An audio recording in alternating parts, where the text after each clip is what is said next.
todos vocês abram a Confissão de Fé no capítulo 21. Capítulo 21 tem como título Sobre a liberdade cristã e a liberdade de consciência. Então, abram aí a Confissão de Fé Batista de 1689, capítulo 21, sobre a liberdade cristã e a liberdade de consciência. Nós vamos estar tratando hoje, especialmente do parágrafo 2. Nós acabamos o primeiro parágrafo, gastamos um tempo um pouquinho maior do que o que nós geralmente utilizamos para trabalhar o parágrafo 1 do capítulo 21, porque esse parágrafo é um pouco maior, mais extenso, e ele apresenta muitas colocações que faziam-se necessárias trazer uma explicação mais elaborada. O parágrafo 2 ele é um parágrafo menor e nós podemos tratar dele nessa aula de hoje. Então, o parágrafo 2, ele diz assim: Deus é o único Senhor da consciência e a deixou livre de doutrinas e mandamentos humanos em que qualquer coisa são contrárias à sua palavra ou não contidas nela. De modo que crer em tais doutrinas ou obedecer a tais mandamentos por motivo de consciência equivale a trair a verdadeira liberdade de consciência e requerer de alguém uma fé implícita, uma obediência absoluta e cega, equivale a destruir a liberdade de consciência e a razão também. Até aqui. Então, veja que esse parágrafo é bem mais curto do que o parágrafo 1 desse capítulo. Bom, para considerarmos um pouquinho mais, o parágrafo 1 ele vai tratar daquelas liberdades que nós adquirimos em Cristo Jesus, as liberdades que nos foram dadas por meio de Cristo, e nós vimos que essas liberdades elas constituem várias coisas distintas relacionadas à salvação, mas não somente isso. Então, estão todas aqui no primeiro parágrafo, como nós vimos lá na semana passada. Mas agora a confissão de fé vai tratar de modo mais específico, irmãs, da doutrina da liberdade da consciência. Bem, antes de nós entrarmos aqui nessa questão de analisar o texto da confissão de fé, do parágrafo 2, é importante lembrar um fato histórico para vocês. Essa doutrina da liberdade de consciência, ela foi uma doutrina que foi defendida com unhas e dentes pelos primeiros batistas. E aqui, para se fazer justiça, batistas gerais e batistas particulares, ou seja, batistas arminianos e batistas calvinistas defenderam essa doutrina da liberdade da consciência. Nós temos aqui uma doutrina que ela é tipicamente batista. Os batistas, de um modo geral, são ferrenhos defensores da liberdade de consciência. E isso, historicamente falando, aconteceu num contexto de muita perseguição. Os nossos pais batistas foram muito perseguidos na Inglaterra. Então, para vocês terem uma ideia, meus irmãos, os batistas eles nasceram no período puritano, o século XVII, no período em que as igrejas reformadas estavam ali todas surgindo, e a maioria das igrejas reformadas, pedobatistas reformadas, a maioria delas eram igrejas que tinham pequenas distinções quando comparadas com a igreja batista. Mas a grande distinção das igrejas reformadas em relação às igrejas batistas se dava na questão do batismo. Os batistas defenderam com unhas e dentes que o batismo era apenas para crentes, para pessoas crentes. Por quê? Exatamente pela motivação que eles encontravam na Escritura Sagrada. Na Bíblia, nós somos orientados de que só devem ser batizadas as pessoas que creem em Jesus Cristo, que podem professar fé no Senhor Jesus, que são capazes de se arrependerem de seus pecados e assim confessar o nome de Jesus Cristo diante dos homens publicamente, reconhecendo que ele é o Senhor absoluto. Se alguém não pudesse fazer isso, não podia ser batizado de forma alguma, ainda que fosse filho de um casal cristão. Então, os pedobatistas reformados, os cristãos reformados, com exceção dos batistas, eles não viam dessa forma. Então, eles entendiam que os seus filhos, bebês, também deviam ser batizados quando eles nasciam, logo após o nascimento, pouco tempo depois do nascimento, porque os bebês eram parte da família da aliança. Mas esse conceito de família da aliança, que inclui bebês, é um conceito que não se encontra nas escrituras sagradas, isto é, o conceito de que bebês devem ser batizados para integrar a família da aliança, porque a ideia é que eles estão no pacto que Deus fez com o seu povo. Então, na perspectiva pedobatista, as crianças, elas devem ser batizadas porque elas são filhas de crentes e Deus fez um pacto com o seu povo, com a igreja, que inclui todos os crentes e todos os filhos dos crentes. Agora, os batistas nunca entenderam dessa forma. Para os batistas, o pacto ele é feito com os eleitos de Deus e a evidência de que alguém está no pacto é a fé. Por isso que os bebês não são batizados, porque os batistas não têm certeza se esses bebês vão professar fé mais tarde. Nós sabemos, pela prática, que muitos filhos de crentes, quando crescem, abandonam o evangelho, na verdade, abandonam a prática de ir à igreja, porque jamais creram no evangelho. E vão viver as suas vidas longe de Cristo e acabam morrendo nessa situação tão calamitosa sem Deus e sem Jesus Cristo como Salvador. Então, os batistas, para evitar isso, e pelas escrituras sagradas, o que é mais importante, por causa das escrituras, eles entenderam que apenas os crentes podem ser batizados. Essa era uma questão de consciência, eles estavam convictos disso. Só que os pedobatistas, os crentes reformados pedobatistas, que constituíam a maioria do povo de Deus, a maioria dos cristãos, começaram a perseguir os batistas. Essa perseguição aconteceu na Inglaterra, inicialmente. Aconteceu por causa da Igreja da Inglaterra. Eles eram pedobatistas e os batistas não. Então, um dos fatores da perseguição dos batistas foi o fato de eles não aceitarem o batismo de bebês. Eles nem batizavam e nem reconheciam aquele batismo de bebês como sendo verdadeiro. Por isso, eles rebatizavam as pessoas quando elas se tornavam adultas e podiam professar a fé em Jesus, mesmo que tivessem sido batizadas na infância. Isso porque, para os batistas, apenas o batismo de crentes por imersão é batismo conforme as escrituras sagradas.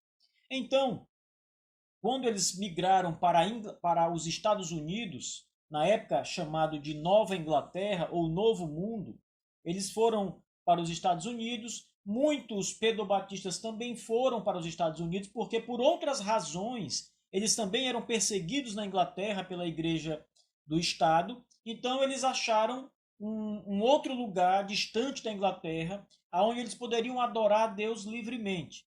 Só que quando eles chegaram nos Estados Unidos, eles estavam colonizando os Estados Unidos, estavam fazendo a América, para ser mais claro, construindo aquele país, só havia ali os índios naquele momento. Eles começaram então a criar colônias religiosas. E nestas colônias, que era formada pela maioria de reformados pedobatistas, eles começaram então a proibir a presença de pessoas que não pensavam como eles. E os batistas, irmãos, foram grandemente perseguidos por causa disso. A perseguição constituía-se em prisão, multas, vários tipos de punições eram aplicadas a eles. Muitos batistas sofreram punições em praças públicas, ali amarrados em troncos, com a cabeça presa em troncos. Eles eram ali então chicoteados, as pessoas passavam por eles e balançavam a cabeça numa situação de constrangimento para aquelas pessoas que estavam sendo expostas ali por sua fé.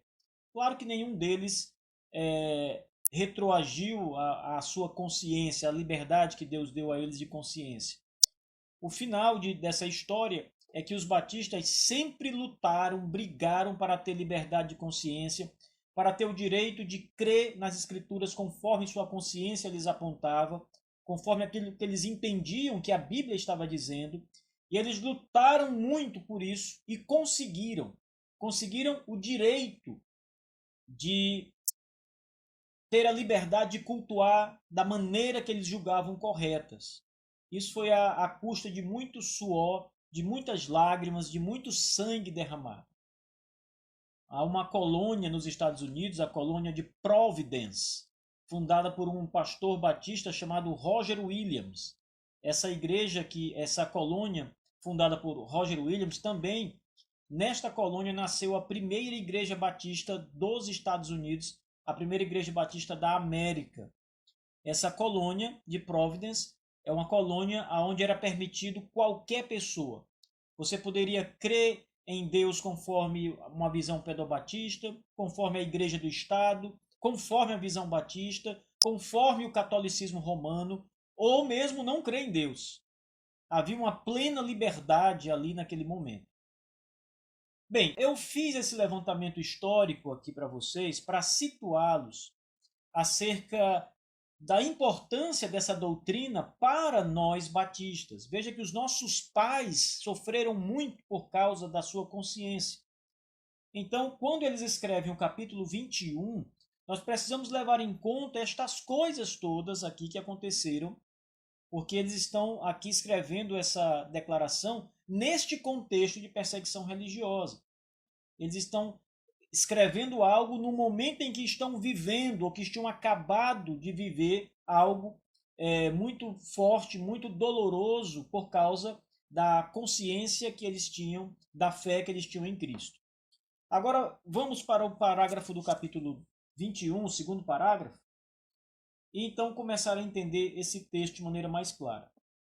Primeiro, os batistas deixam muito claro que, apesar desta liberdade de consciência que todos os homens têm, nenhum homem é senhor da sua consciência. Nenhum homem pode obrigá-lo a crer em alguma coisa. Né? Mas, por outro lado, apesar de todos termos esta liberdade de consciência, existe um senhor sobre a nossa própria consciência. Então, a nossa liberdade ela é relativa, a liberdade de consciência. Ela é relativa em relação aos homens.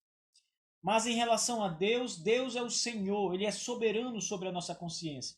Quando a Bíblia diz que Deus é o Senhor sobre todas as coisas, a nossa consciência não está excluída disso, desse processo. Deus também é Senhor da nossa consciência. Ele reina sobre a nossa consciência. Não somente sobre nossos corpos, não somente sobre a nossa vontade, mas sobre a nossa própria liberdade e consciência. Ele é o Senhor absoluto. Não há nenhuma área, meus irmãos, que o Senhor Deus não reine e não domine absolutamente. Ele reina sobre tudo, diz o salmista.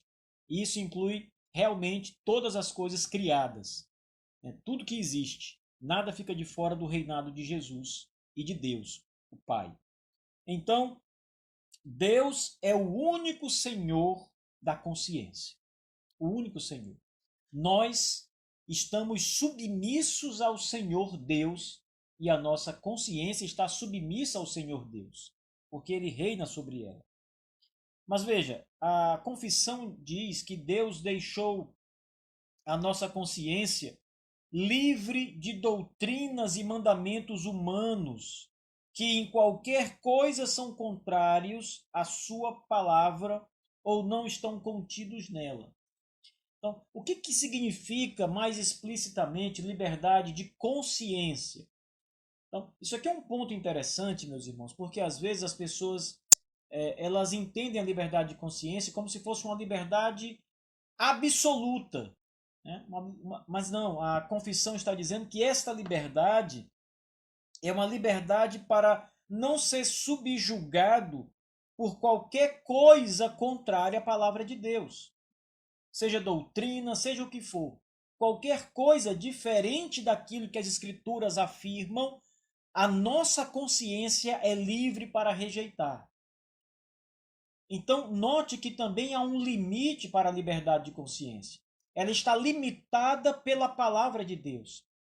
Nós não temos liberdade para nos colocar contra a vontade do Criador, a palavra de Deus.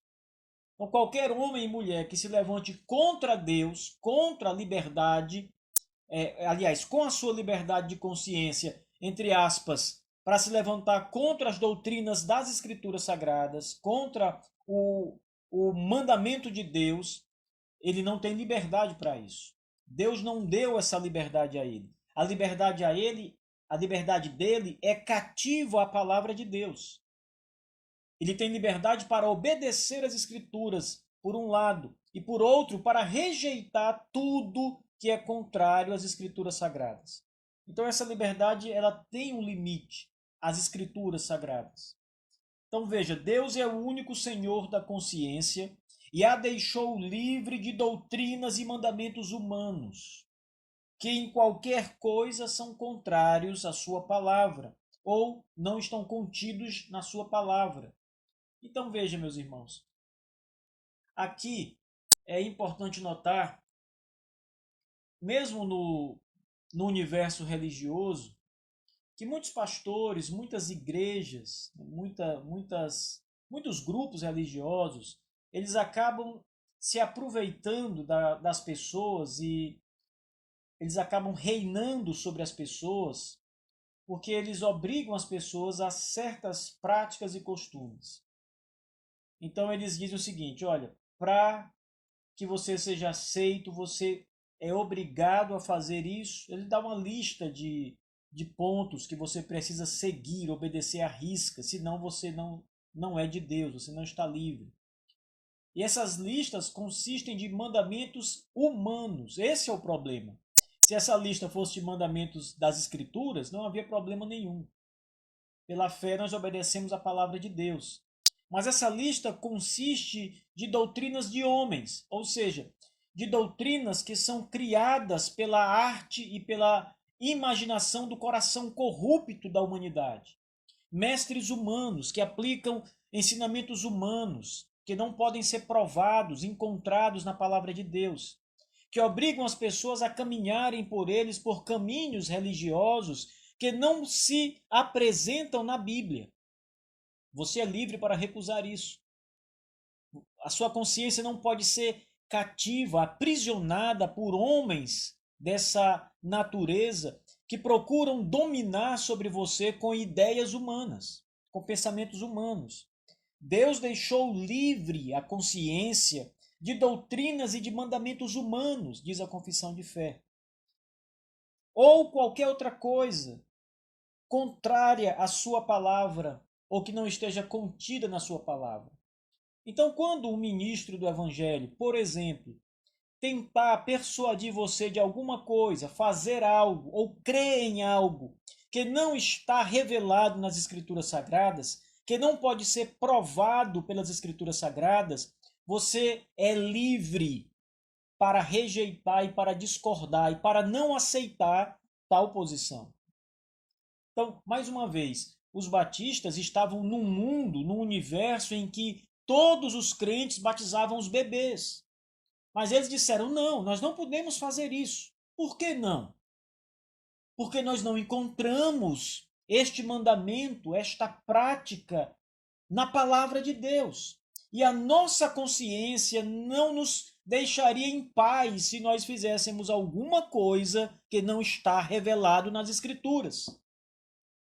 Então, veja, é exatamente isso que o parágrafo 2 está dizendo. Nós somos livres para rejeitar qualquer doutrina ou mandamento humano. Vocês sabem como os nossos pais batistas reformados, em muitos debates com presbiterianos, com congregacionais, vocês sabem como o que eles diziam para estes pastores que debatiam esse tema? Eles diziam que eles presbiterianos, congregacionais, os adeptos da Igreja da Inglaterra, eles estavam trazendo doutrina de homens, porque essas doutrinas não estavam na Escritura. Eles diziam isso a respeito do batismo de bebês. Nós não vamos encontrar o batismo de bebês. É claro que essa doutrina, meus irmãos, eu estou usando aqui um exemplo histórico que cai muito bem nesse parágrafo com a história dos batistas. Mas essa verdade se aplica a qualquer ensinamento.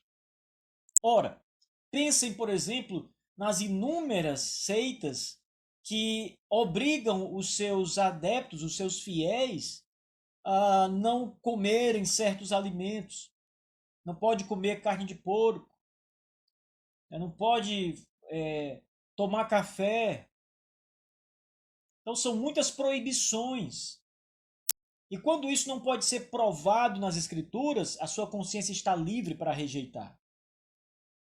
Livre para rejeitar.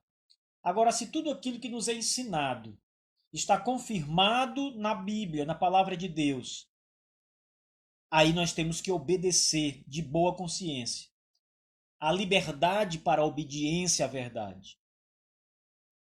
Então veja, Deus é o único Senhor da consciência e a deixou livre de doutrinas e mandamentos humanos, que em qualquer coisa são contrários à sua palavra ou não contidos nela. Deixa eu ler para vocês aqui bem rapidamente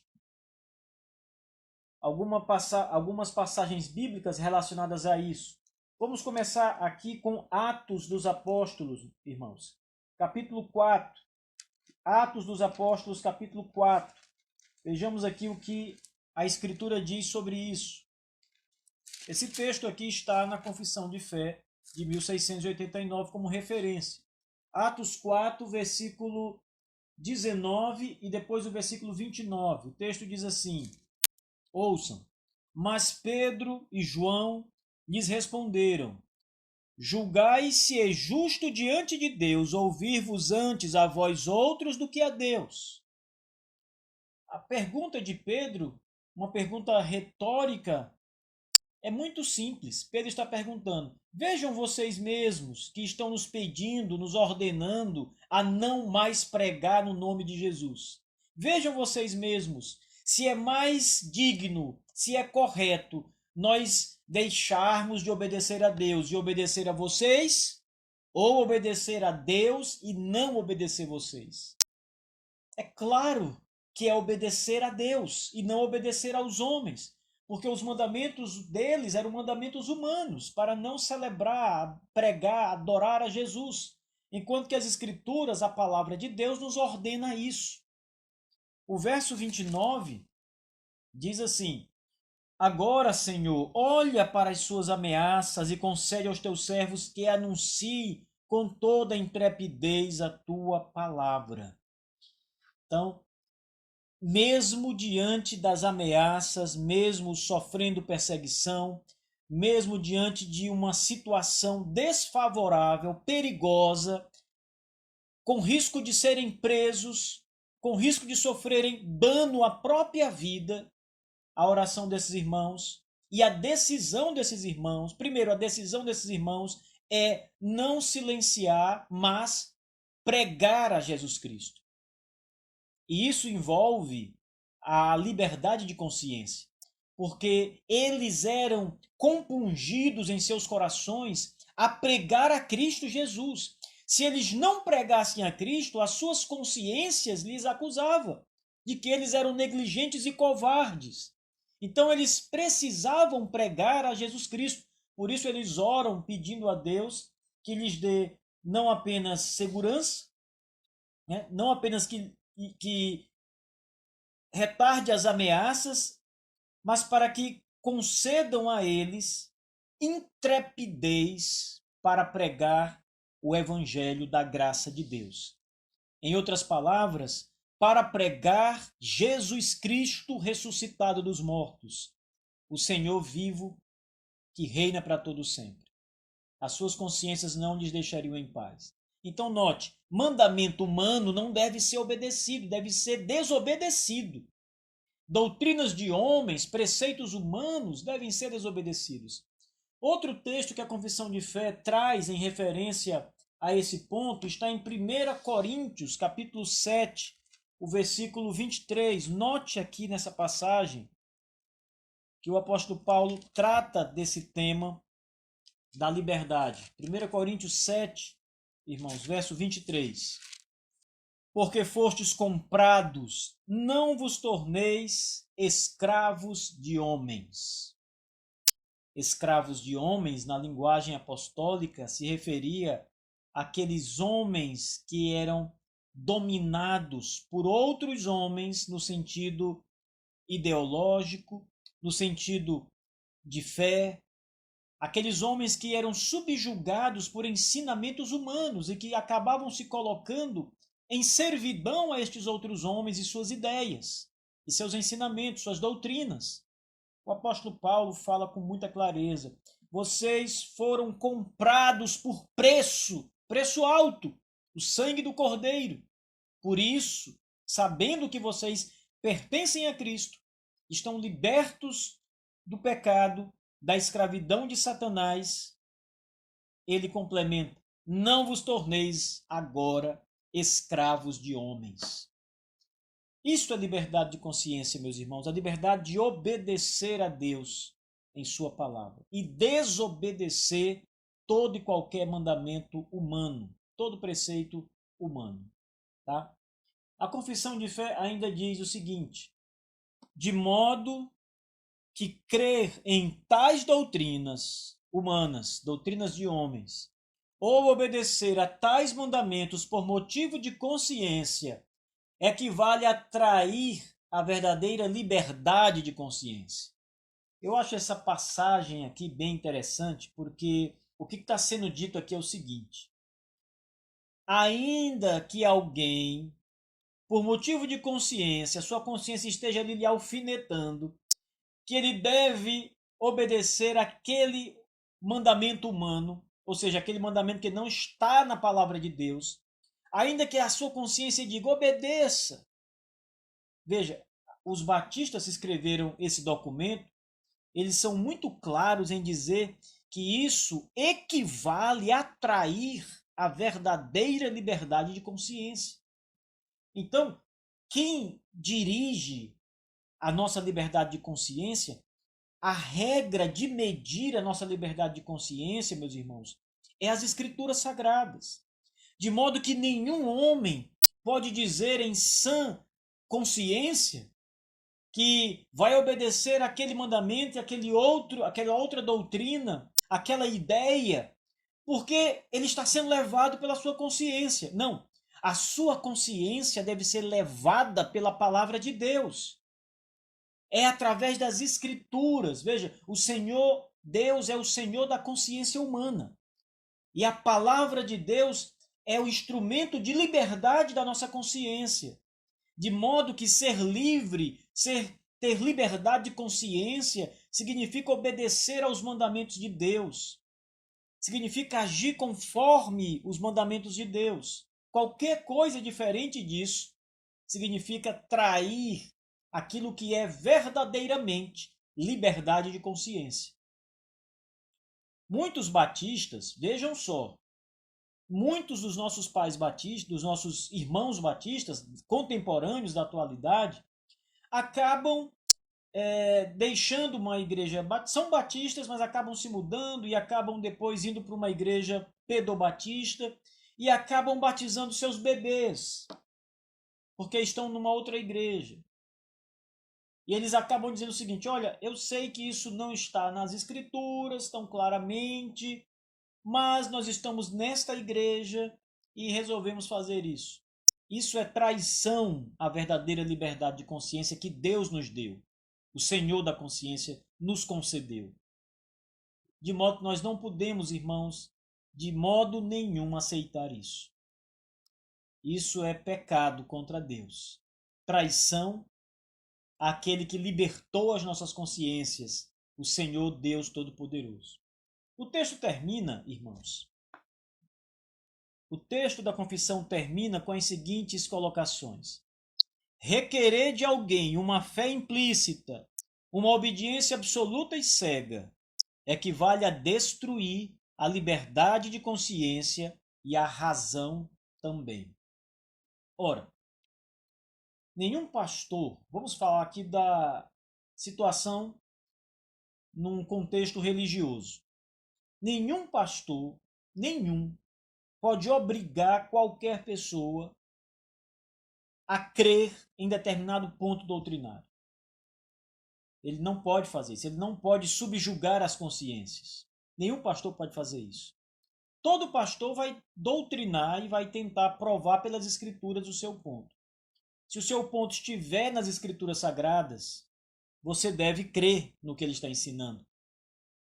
Você pode até não aceitar aquilo porque você está vendo nas escrituras, mas ao mesmo tempo o seu coração, a sua consciência não aceita aquilo como sendo o correto. Neste caso, o problema não é do pastor, e muito menos da palavra de Deus, das escrituras. O problema está em você mesmo. E nesse caso, meus irmãos, e aqui eu não estou falando de pessoas que não são crentes, eu estou falando de pessoas que não receberam a graça para aceitar, para crer em determinadas revelações do Espírito, determinadas doutrinas que a Escritura apresenta. O que fazer neste caso? O que fazer em situações como essa? Você deve orar a Deus e pedir ao Senhor que tenha misericórdia e que lhe dê coração para crer, entendimento, que abra o seu coração para que você aceite as verdades que estão reveladas na palavra de Deus.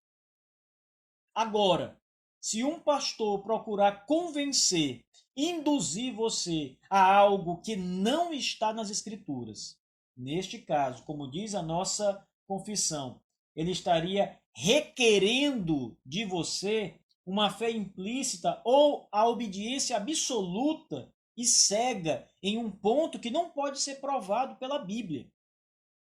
Você não deve aceitar isso, se submeter a isso. Algumas pessoas dizem o seguinte: eu vou aceitar porque ele é o pastor da igreja. Eu não vi na Bíblia, eu não encontrei isso nas Escrituras, mas ele é o pastor da igreja, então eu vou me submeter por causa disso. Porque ele é o pastor da igreja, eu preciso aceitar o que o pastor está dizendo. Não, você não precisa aceitar o que o pastor diz se aquilo que ele diz não pode ser provado pela Bíblia. Senão você está sendo, na verdade, um servo do pastor da igreja, um militante do pastor da igreja, e não um servo de Cristo, do Senhor. Quando você faz isso, a nossa confissão diz, isso significa destruir a liberdade de consciência e a razão. Como é que você pode dizer que crer em algo que você verdadeiramente não crê? Como é que você vai chegar diante da igreja e dizer, eu confesso esta doutrina, mas verdadeiramente você não confessa? Isso é irracional. Você ataca a própria razão, o próprio intelecto, quando você volta-se contra a própria consciência. Bem, para terminar esse ponto, irmãos, esse parágrafo 2º do capítulo 21, o que nós estamos aprendendo essa noite é que nós somos livres em Cristo Jesus e a nossa consciência também é livre dos homens, livre de todo ensinamento equivocado. Ela é cativa à palavra de Deus e é cativa ao Senhor da consciência, que é o próprio Deus. Mas doutrinas humanas, ensinamentos humanos, costumes humanos, não use calça comprida, não use cabelo longo, não pode se depilar, não pode usar uma maquiagem, etc. Estas coisas são preceitos humanos. Podemos desobedecê-los sem desobedecer a Deus e a sua palavra, e ainda estar em paz com a nossa consciência e com Deus, o Senhor da consciência. E é isso que eu tinha para ensiná-los nessa noite.